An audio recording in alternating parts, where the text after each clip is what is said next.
যে পশুর শিং মূল থেকে ভেঙে গেছে ওই পশু কুরবানি করা যাবে না। তবে যদি আংশিক একটু ভেঙে যায় বা কোনো দিন শিং ওঠেইনি, শিং ছাড়া গরু, তাহলে ওটা কুরবানি করা যাবে। কিন্তু শিং একেবারে গুড়া থেকে ভেঙে গেছে, তাহলে ওই পশু কুরবানি করা জায়েজ নেই, ওই পশু কুরবানি করা যাবে না। তবে শিংয়ের সামান্য কিছু অংশ যদি ভেঙে যায় তাহলে ওই পশু কুরবানি করা জায়েজ আছে।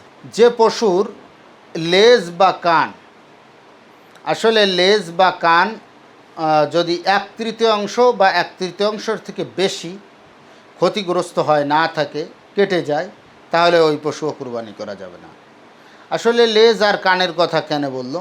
পায়ে যদি কোনো ডিফেক্ট হয়, কোনো সমস্যা হয়, ল্যাংড়া হয়, তাহলে তো ওটা কুরবানি করার কোনো প্রশ্নই আসে না। বা অন্য কোনো অঙ্গহানি এইভাবে 1/3 হলে ওই প্রাণী সুস্থ সবল থাকতে পারে না। যেমন চোখ যদি 1/3 কীভাবে নষ্ট হয়? চোখ নষ্ট হলে পুরোপুরি নষ্ট হয়ে যাবে, আর নইলে পুরোপুরি ভালো থাকবে। বরঞ্চ শুধু লেজ আর কান, এই দুইটা অংশই প্রাণীর এমন আছে যেগুলোর সামান্য অংশ, কিছু অংশ ক্ষতিগ্রস্ত হওয়ার পরেও ওই প্রাণী সুস্থ সবল বা বেঁচে থাকার সম্ভাবনা আছে। এর জন্য শুধু লেজ আর কানের কথা উল্লেখ করা হয়েছে। কিন্তু ফোকাহে কেরামের কিতাবে আসছে যে কোনো অঙ্গের 1/3 বা তার থেকে বেশি যদি ক্ষতিগ্রস্ত হয় তাহলে ওই প্রাণী কুরবানি করা জায়েজ নয়। অতিশয় দুর্বল প্রাণী, যে জবেহের স্থান পর্যন্তও হেঁটে যেতে পারে না, এমন দুর্বল হয়ে গেছে, বাবু গরু যেটাকে বলি, যে ভ্যানে উঠিয়ে নিয়ে যেতে হয়, কুরবানির স্থান পর্যন্ত, অর্থাৎ বাড়ির পাশে কুরবানি দিব সেই স্থান পর্যন্তও পশুটা হেঁটে যেতে পারে না, তাহলে এরকম অতিশয় দুর্বল প্রাণী কুরবানি করা জায়েজ নয়। বরঞ্চ সুস্থ সবল প্রাণী কুরবানি করতে হবে।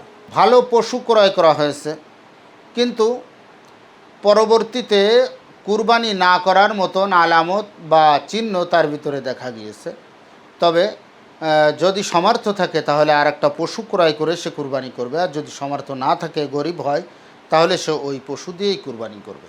গর্ভবতী পশু কুরবানি করা যাবে, তবে গর্ভের প্রাণী, গর্ভের ভিতরে যেটা আছে, বাছুর বা অন্য কোনো গর্ভবতী প্রাণীও, যেমন উট, দুম্বা, ভেড়া, ভেড়ি, যেই হোক না কেন, যে প্রাণী হোক না কেন, গর্ভবতী পশুও জবেহ করা যাবে, কুরবানি করা যাবে।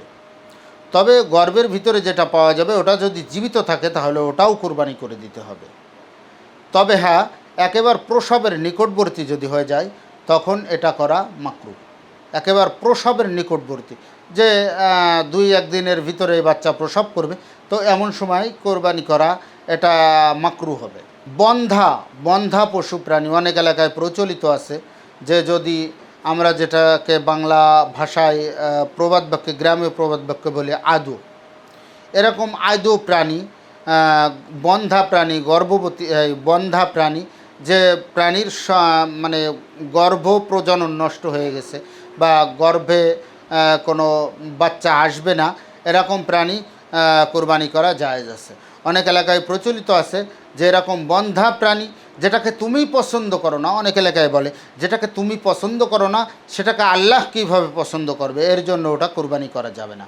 কিন্তু সহি হাদিস কোরআন অনুযায়ী বোঝা যায় যে ওই রকম পশুও কুরবানি করা যাবে, তাতে কোনো অসুবিধা নাই।